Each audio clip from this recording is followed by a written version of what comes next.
మనం ఈరోజు చాలా ఇంపార్టెంట్ క్వశ్చన్ ఆన్సర్ చేద్దాం. చాలామంది ప్రతి ఆయాసము ఏదైనా ఆయాసం వచ్చింది అంటే అది ఆస్తమా వల్లనే అనుకుంటాం. అంటే ఊపిరితిత్తుల వల్ల ఆయాసం వచ్చింది అంటే అది ఆస్తమా అని అనుకుంటాం. కాదండి, చాలా కండిషన్స్ ఆస్తమా లాగా ఉంటాయి కానీ ఆస్తమా కాదు. ఏంటవి అని తెలుసుకుందాం. ఫస్ట్ మోర్ కామన్గా మనం మిస్టేక్ అయ్యేది అప్పర్ రెస్పిరేటరీ అంటే వోకల్ కార్డ్ డిస్ఫంక్షన్ అంటాం. వోకల్ కార్డ్ సరిగా పనిచేయకపోవటం వల్ల సడన్గా క్లోజ్ అవటం వల్ల వీజింగ్ సౌండ్ రావచ్చు. దానివల్ల మనము దాన్ని ఆస్తమా అనుకుంటాం.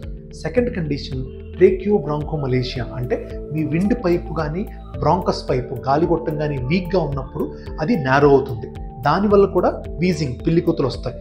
దాన్ని మనం ఆస్తమా అనుకునే అవకాశం ఉంటుంది. తర్వాత థర్డ్ కాజ్ వచ్చేసి COPD chronic obstructive pulmonary disease అంటే అది డిఫరెంట్ కాజెస్ వల్ల స్మోకింగ్ వల్ల అట్మాస్ఫియర్ పొల్యూషన్ వల్ల డిఫరెంట్ కాజెస్ వల్ల వస్తుంది. దానికి కూడా పిల్లికూతులకు సౌండ్ వస్తాయి కానీ దాన్ని ఆస్తమా అనుకోకూడదు. ఇది డిఫరెంట్ కండిషన్ అండి. ఇంకోటి బ్రాంకెక్టాసిస్ అంటే విండ్ పైప్స్ అనేది స్వెల్లింగ్ వస్తాయి, లావ్ అవుతాయి. బ్రాంకెక్టాసిస్ అంటాం. సైజ్ డైలటేషన్ ఉంటుంది. దాన్ని కూడా మనము ఆస్తమా అనుకునే అవకాశం ఉంది. ఇంకొక ఆస్తమా కండిషన్ ఏది మన ఆస్తమా మిమిక్ చేసేది వెరీ ఇంపార్టెంట్ ఫారెన్ బాడీ.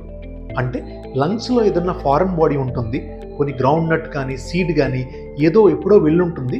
దాన్ని మనం తెలియకుండా ఆస్తమా అనే ట్రీట్మెంట్ జరుగుతూ ఉంటుంది.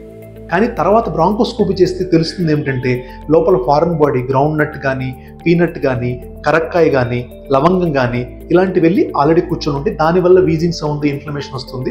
అది మనకి లాస్ట్లో ఎప్పుడో తెలుస్తుంది. సో ఇలాంటి ఫారెన్ బాడీస్ కూడా ఆస్తమా లాగా మిమిక్ చేయొచ్చు, అంటే అలాగా యాక్ట్ చేయొచ్చు.